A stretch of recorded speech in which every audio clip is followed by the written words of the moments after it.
श्री वल्लभाधीश की जय। श्री हरिराय महाप्रभु जी की जय। શ્રી હરિરાયજીના 84 શિક્ષા વચનામૃત।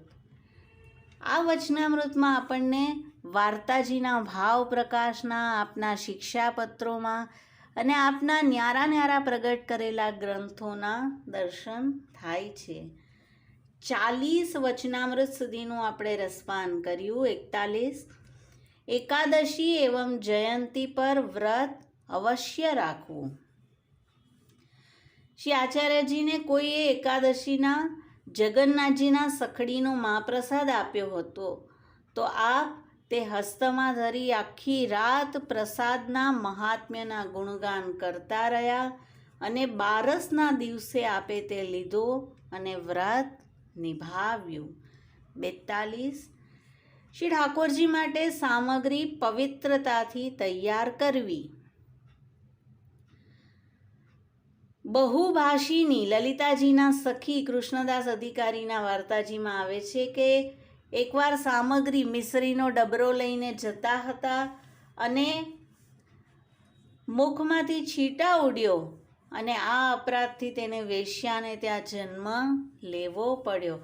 તો પવિત્રતાથી સામગ્રી સિદ્ધ કરીએ અને બહુ જ ધ્યાન રાખીએ કે કોઈ પણ અપવિત્ર જલ અથવા છીટા વગેરે ન ઉડી જાય। 43 અસમર્પિત વસ્તુ ગ્રહણ ન કરવી। અસમર્પિત વસ્તુનામ તસ્માદ વર્જનમ આચરે। શ્રી વલ્લભ કહે છે કે જે આપણા પ્રભુજીને ભોગ ધરીએ તે આપણે લઈએ અને આપણા જીવનનું દરેકે દરેક કૃતિ પ્રભુને સમર્પિત કરીને આપણે રાખીએ। 44 કોઈથી દ્વેષ ભાવ ન રાખવો। પૂર્વજન્મના સ્નેહથી સ્નેહ અને દ્વેષથી દ્વેષ થાય છે, તેથી નવા દ્વેષ ભાવ રાખી આપણે આપણા અંતરાયો ન વધારીએ। 45 હંમેશા દયા ભાવ રાખવો। શ્રીજીના જલઘરિયા ને જલ ભરતા ખભા પર ઘાવ થયો હતો, તેમાં કીડો થયો અને જલ ભરવા ઝૂકે તો કીડો જલમાં પડ્યો। તેમણે પાનમાં લઈ ફરીથી તેને ઘામાં રાખ્યો કે નહીં તો તે મરી જશે। તો આ રીતે એક કીડા ઉપર પણ તેનો જીવ બચાવવા માટે આ સેવકે આવું કર્યું હતું। તો આપણે પણ હંમેશા દયા ભાવ રાખીએ। 46 સૌથી મિત્રતા રાખવી, મન હંમેશા ઉદાર રાખવું। શ્રી ગુસાઈજીએ આપની વિરુદ્ધ ચુગલી કરનારને પણ ઉદાર મન રાખી સજા ન કરાવી। 47 અહંતા મમતાનો ત્યાગ કરવો।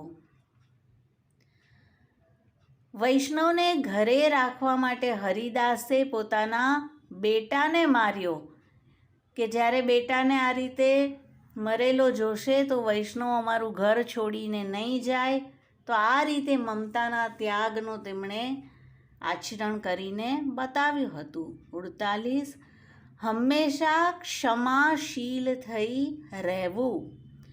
શ્રી આચાર્યજીના સજાતીય બ્રાહ્મણી હતા, તેને હંમેશા એમ થતું કે શ્રી વલ્લભ મારા જ જાતિના છે તો તેને કેમ આટલા બધા માન આપે છે। અને જ્યારે જલગરિયા વસ્ત્ર ભરવા જાય અને ગાગર ભરીને આવતા હોય ત્યારે ભીનું વસ્ત્ર વગેરે નાખીને તેની અપરસ છોવાવી દેતા।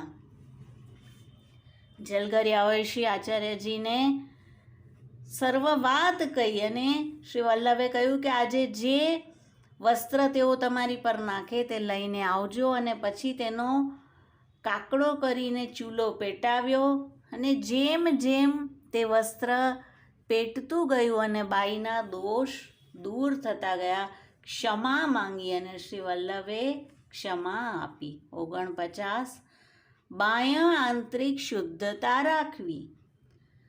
પ્રભુને આપણને જોઈ પ્રસન્નતા થાય તેવો બાહ્ય વેશ ધરવો અને હૃદય પ્રભુને બિરાજવું ગમે તેવી આંતરિક શુદ્ધિ રાખવી। હૃદય શુદ્ધ હશે તો પ્રભુ તેમાં આવીને બિરાજશે। 50. આળસ રહિત થઈને રહેવું. આળસ કરવાથી આપણે સેવા સ્મરણ ચૂકી જઈએ છીએ, માટે સાવધ રહેવું, આળસ ન રાખવો. 51. સમસ્ત વિષય ભોગનો ત્યાગ કરવો. દરેક ઇન્દ્રિયોના દેવતા છે. આપણે જ્યારે પ્રભુમાં તેને લગાડીએ છીએ ત્યારે તે દેવો પ્રસન્ન થાય છે અને લૌકિક વિષયોમાં લગાડતા તે અપ્રસન્ન થાય છે. તો પ્રભુમાં દરેક ઇન્દ્રિયોને લગાડીએ અને વિષય ભોગનો ત્યાગ કરીએ. 52. કોઈ સાથે પક્ષપાત ન કરવો. શ્રી ગુસાઈજીના સેવક હંસની પૂર્વજન્મમાં શ્રી ગુસાઈજીના સેવક બ્રાહ્મણ હતા. વૈષ્ણવોને પ્રસાદ લેવડાવતા અને જ્યારે બ્રાહ્મણ વૈષ્ણવ આવે તેને વિશેષ આદર કરીને લેવડાવતા. તે અપરાધથી તેઓ હંસની બન્યા છે. તો વૈષ્ણવમાં કોઈ નાત જાત વગેરે ન જોઈએ અને પક્ષપાત ન કરીએ. 53. કોઈ વસ્તુની ઈચ્છા ન કરવી. કુંભનદાસજીને રાજા માનસી અનેક સંપત્તિ આપી રહ્યા હતા, પણ કુંભનદાસજીએ તેમાંથી કંઈ જ ન સ્વીકાર્યું. કોઈ ઈચ્છા નથી રાખી રહ્યા. 54. સહજતાથી પ્રાપ્ત થાય તેમાં પ્રસન્ન રહેવું. પ્રાપ્તમ સેવેત નિર્મમ. 55.